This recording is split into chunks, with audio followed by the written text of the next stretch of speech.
If people could come in, come on over, fellas. We had a big meeting with a lot of people, a lot of talent from Israel and from the U.S. And I think we came to a lot of conclusion and conclusions. And there's very little difference in what we're looking at and where we want to be, where we want to go. And so I just want to thank you for spending time. I know you're going to be over here for a couple of days, and maybe we'll be surprising us on New Year's Eve. That'll be fine. Well, thank you. And it's wonderful seeing you and Sarah and your whole group. Very talented group. We've done very good work together, and it'll continue. So thank you very much, baby. Thank you. Thank you very much. Thank you, Mr. President. Thank you. I have to say that in addition to what I said, that we've never had a friend, even close, a friend, as President Trump in the White House. I think he's been extraordinary in his friendship and his support for Israel, his principled positions, his willingness to just cut through and get to the essence of things. And I don't say that as a compliment. I just mean it. People have heard me say that behind your back, Mr. President, many times. But I want to say something else. I think we have a partnership, if I can quote you, second to none. I think it's allowed us to do enormous things. You know, people said there was a different conception at one time, which means that America can advance its interest in the Middle East if it opens a lot of daylight between it and Israel. And President Trump has done the exact opposite. He's achieved remarkable things in the Middle East because we work together. We talk about our ideas. Sometimes we have different ideas, but we work it out. And most of the time we see eye to eye. But it's been a remarkable experience, and this was a very, very productive meeting. And may I say, a very good lunch. Thank you. Thank you for your friendship. Thank you very much, baby. And thank you for your support. It's meant from the heart. Thank you. You know, as I said outside, he's been a wartime prime minister, and we were, well, I guess I could say I was a wartime president in more places than just Israel, if you think about it. But Israel was a big factor, and we're with you, and we'll continue to be with you. And a lot of good things are happening in the Middle East. We have peace in the Middle East, and we're going to try and keep it that way. I think we will be very successful in keeping it that way.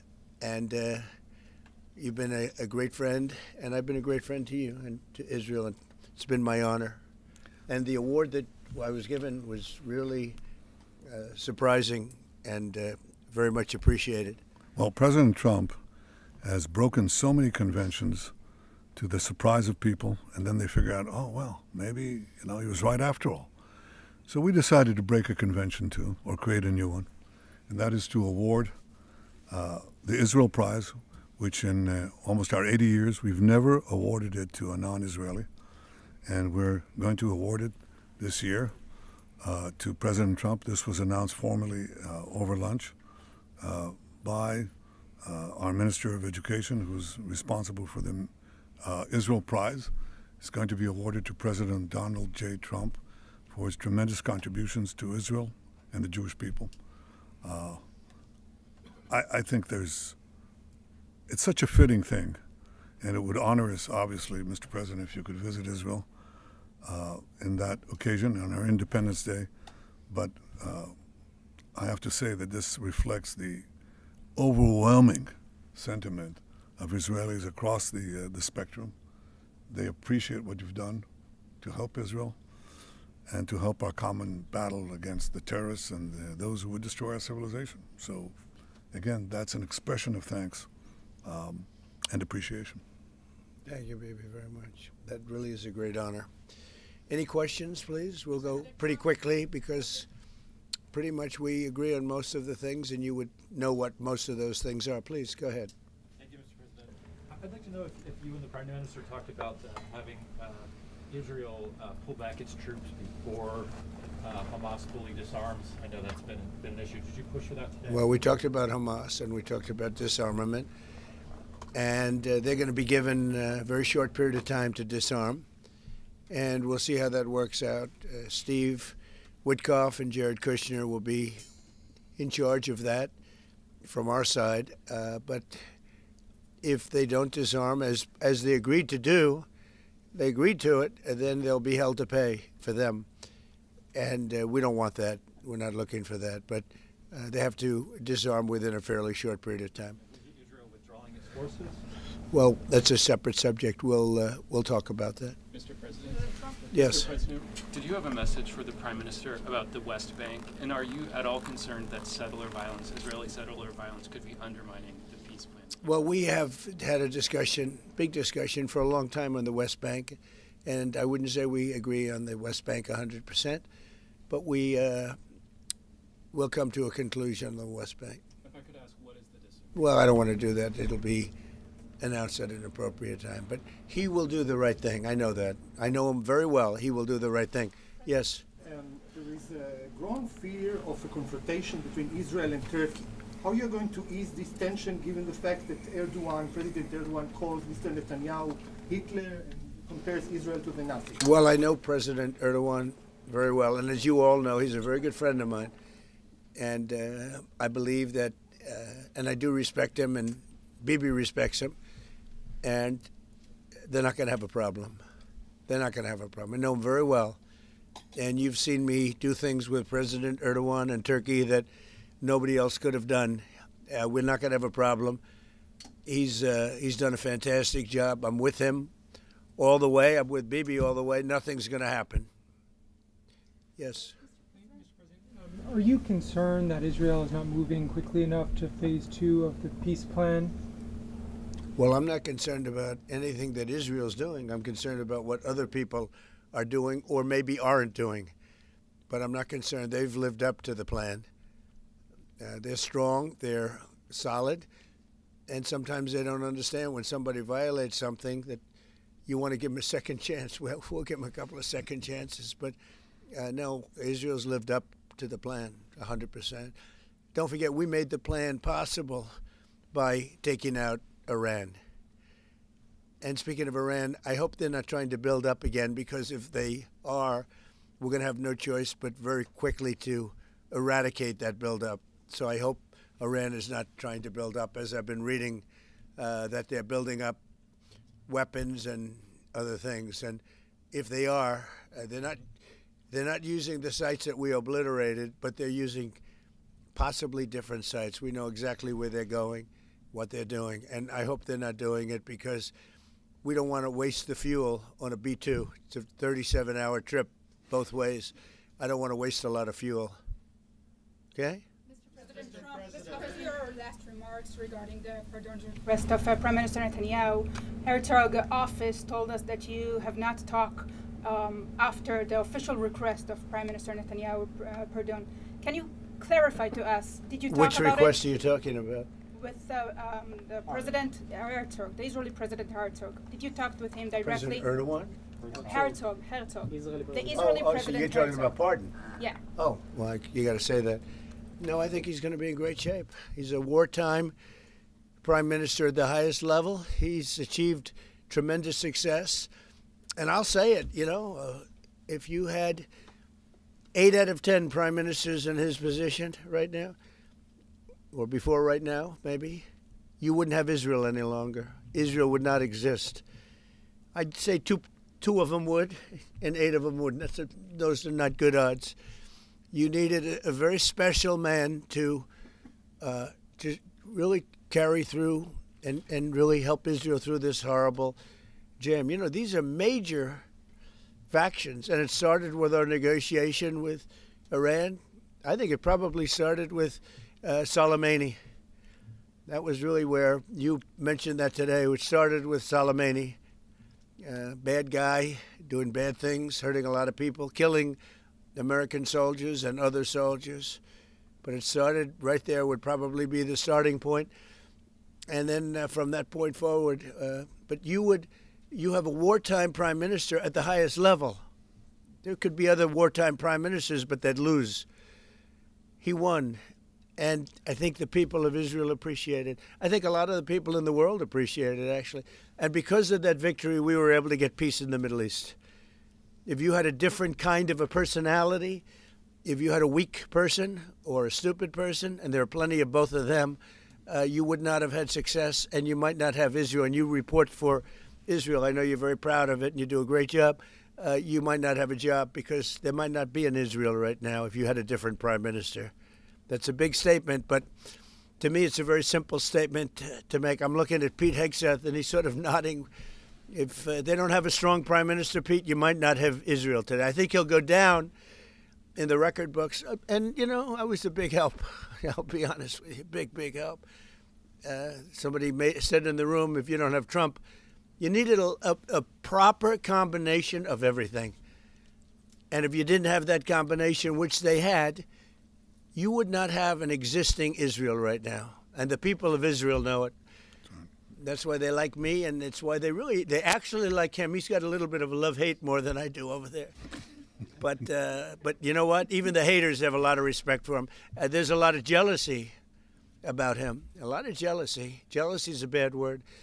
But I believe you would not have Israel right now. So it's a big deal. Yeah, please. A recent poll showed that as many as half of Gazans would be willing to leave the Gaza Strip if afforded the opportunity to do so. Back in February, you said that all Gazans should leave. I heard that number today. Half of Gaza would leave. I've always said it. I said if they were given the opportunity to live in a better climate, they would move. They're there because they sort of have to be. I think it would be a great opportunity. But let's see if that opportunity presents itself. But we're helping the people of Gaza a lot. So is Israel, by the way. So we'll see what happens. But I saw that it was a poll. It was actually more than half the people would leave if they were given the opportunity. And I've been saying that for a long time. To me, it was common sense. So it's interesting. Why wouldn't countries accept them?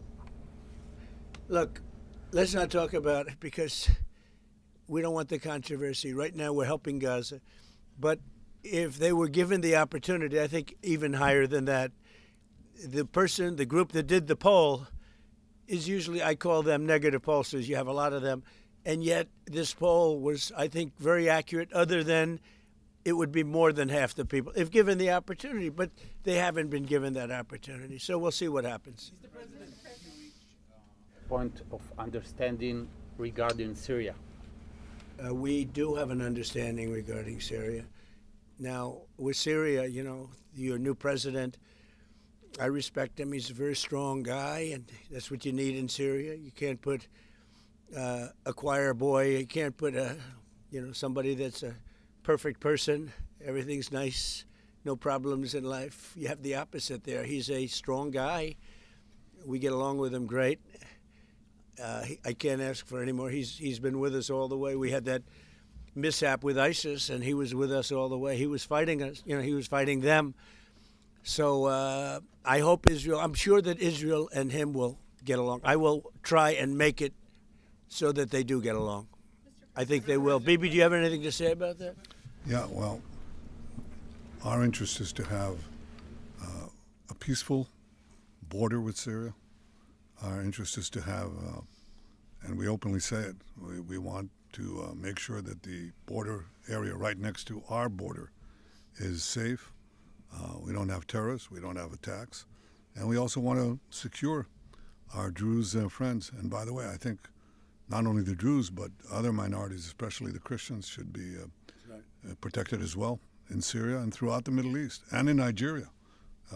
In your efforts, we back completely because Christian communities are beleaguered around the world and especially in the Middle East, but in parts of Africa too. And we stand for the same thing. And don't forget, it was President Erdogan that helped very much get rid of a very bad ruler of Syria. That was President Erdogan. And he never wanted the credit for it, but he really gets a lot of credit. Bibi agrees with that. I agree with I know it. And President Erdogan should get a lot of good credit for what he did. He got rid of some very bad people. And, you know, they've been wanting to do that for 1,000 years with different names, but for 1,000 years in Syria. President Erdogan did it, and we give him a lot of credit. I give him a lot of credit. But I think it's going to work out well between Syria and Israel. Mr. President, about Lebanon. Yeah, go ahead, please. The Lebanese government, so what we saw, is not meeting the terms of the ceasefire agreement, has failed to disarm Hezbollah, actually. In your view, should Israel strike the terrorist organization again? Well, we're going to see about that. We'll see about it. The Lebanese government is at a little bit of a disadvantage, if you think of it, with Hezbollah. But Hezbollah has been behaving badly, so we'll see what happens. How close are we to another operation of Israel in Iran? You said before the meeting with Netanyahu that you are in support of Israel if the ballistic missile project will take on, and also the nuclear weapon. But after the meeting, after what you know from the intelligence, how close are we to another war with Iran? Well, I don't want to say that, but Iran may be behaving badly. It hasn't been confirmed, but if it's confirmed, look, they know the consequences. Consequences will be very powerful, maybe more powerful than the last time. Yeah. And Iran should have made a deal the last time. I gave them the option. I said, you can make a deal. Do it. I told them, do it. And they didn't believe me. Now they believe me. Evidence that Iran is behaving badly, and what do you mean by that? This is just what we hear. But usually, where there's smoke, there's fire. Have you heard the expression? What do you mean related to the nuclear Well, capabilities? no, I'm hearing that they're not nuclear yet, but maybe nuclear too. The sites were obliterated, but they're looking at other sites. That's what I've heard. They're Do you have looking. intelligence to So it'll that? take a long time. They're not going to go back to where they were, but they have other places they can go. And if they're doing that, they're making a big mistake. Yeah, please. There's no reason for them to do it. Mr. President, is the United States currently open to engaging in bilateral discussions with Tehran? We're hearing reports from numerous countries that there may be some discussions. Is that something you would support, or Yeah, something that is I would. happening? You Sure. would support that? I would, happening yes. Right now. Thank you, sir. I have been, by the way, before the war, I would support that. I said to him, baby, I said, let's negotiate. And they didn't believe what was going to happen would happen. Yes, ma'am. On China, so China's been doing naval exercises basically to test encircling Taiwan. Can you explain to us what your knowledge is of that? What do you think about that? Have you had any discussions with China Well, I have a about great that? relationship with President Xi, and he hasn't told me anything about it. I certainly have seen it, but he hasn't told me anything about it, and I don't believe he's going to be doing it. Does it worry you? No, nothing worries me. But Nothing. You said where there's smoke, there's fire, right? So Yeah. if you're if you're doing naval exercises and air Well, exercises, they've been doing naval exercises for 20 years in that area. Now people take it a little bit differently, but in fact larger than they're doing right now. So we'll see. But they've been doing that for 20, 25 years. Yeah. Mr. President, if you don't see Hamas disarm in that short amount of time that you're giving them, can you tell us what the next steps would It'll be horrible for them. Horrible. It's going to be really, really bad for them. And I don't want that to happen. But they made an agreement that they were going to disarm. And you couldn't blame Israel. By the way, we have other countries that will come in and do it. They said, let us do it for you if they don't. Countries that were with them wanted the deal to be made, agreed that they would disarm. And now if they say they're going to disarm, that's fine. If they say they're not going to disarm, those same countries will go and wipe them out. They don't even need Israel. You know, we have many countries, 59 countries that are in agreement. This is a real peace in the Middle East. And Hamas is a small part of it, but it's still a part of it. But we have 59 countries that signed on, big countries, countries that are outside of the Middle East, as you know the Middle East. They want to go in and wipe out Hamas. They don't want Israel. They don't need Israel.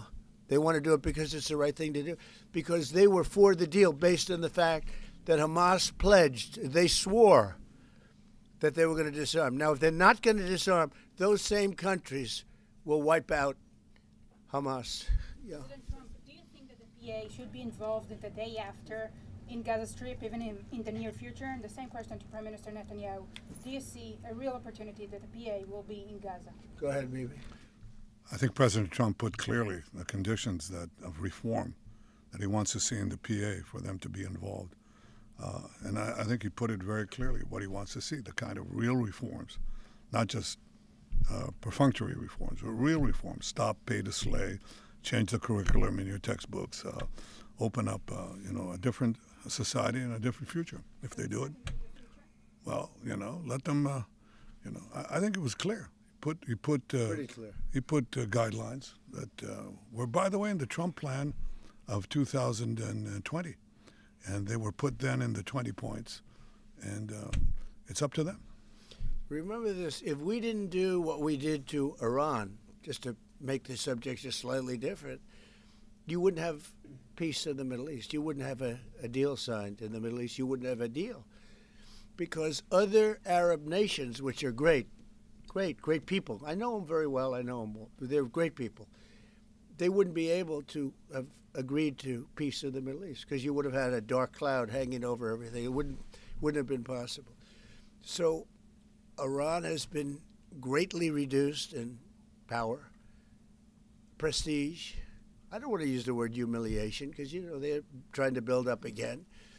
But we can't let them build up, because if they build up, there can't be peace in the Middle East. It was a mistake. When they wiped out Iraq and Iran were about the same power. And they fought each other with different names for 1,000 years. And then our country came out and blew up one of those two countries, namely Iraq.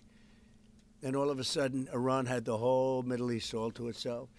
But that's not true anymore. That's not true anymore.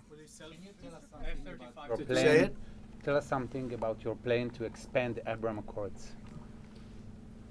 If you can tell us something about your plan to expand the Abraham Accords. Well, the Abraham Accords are great. It was a great achievement of Jared and everybody. It was one of the great achievements. They'll be expanded. Countries are already talking about expanding it, and they'll be expanded fairly quickly. Yeah, please. What about Saudi Arabia? Is it still on the table? The normalization? Saudi Arabia is great. We have a great leader, and a friend of mine and a friend of a lot of people. Also an enemy of some people, but those people aren't doing so well. No, Saudi Arabia has been very good as far as I'm concerned. They've done everything that we can ask for. But normalization with Israel is on the They're table? getting along great with Israel. They will. And at some point, they'll sign the Abraham Accords. Mr. President, so one of the big domestic tasks ahead of you is to pick a new chairman for the Fed. Yeah, You've said that you have one favorite, but you're I do. also doing interviews. Still so do. Hasn't changed. Yeah, I'll announce them at the right time. There's plenty of time. Are you? Is But there in the any meantime, chance? we're doing numbers that nobody's ever seen. We have $18 trillion coming in. We had a 4.3% GDP. They thought it was going to be 2%. And that's despite the Democrat shutdown. Had the shutdown not occurred, we would have had an extra 1.25. Think of that. We are doing, and also despite the fact that we have a fool at the Federal Reserve. I mean, Biden reappointed him, and it's too bad. You would have thought he wouldn't have done that. But he's an absolute fool who's building a new Federal Reserve, or he's doing a renovation of a building. Maybe he's up to $4.1 billion to do a renovation of a few very small buildings. It's the highest price in the history of construction. He's spending more money than any building has ever spent per square foot on the renovation of, as an example, I'm doing a magnificent, big, beautiful ballroom that the country has wanted, the White House has wanted for 150 years. It's a massive job, and it's a tiny fraction of that number. And we're under budget and ahead of schedule. Now, it's bigger than I told you.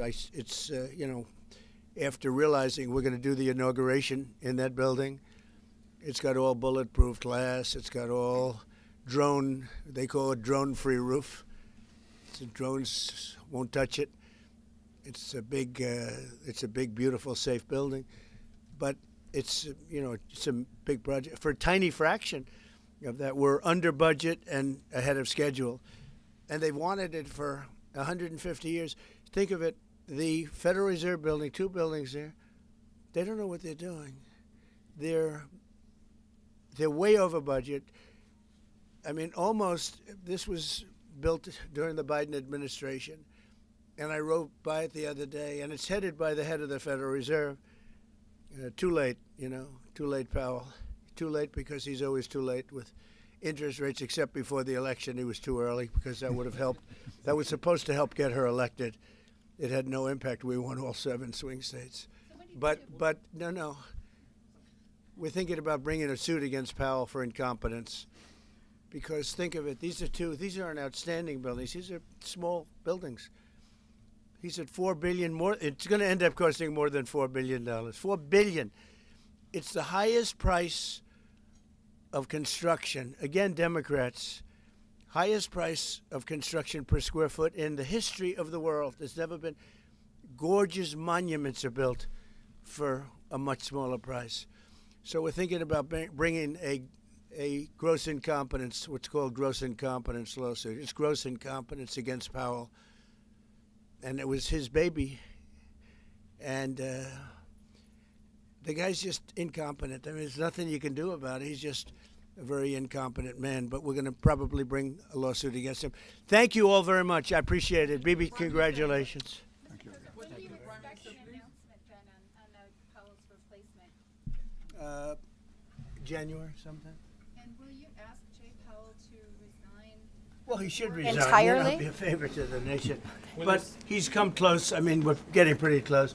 I would fire him. I'd love to fire him, but we're so close, maybe it. But maybe I still might. Will you sell F-35 to the Turkey? Say it? Are you going to approve a selling of F-35 to the Turkish? We're thinking about it very seriously. And what is What your, prevented- reaction to this? They'll never use it on it. Thank you, President. Thank you, President.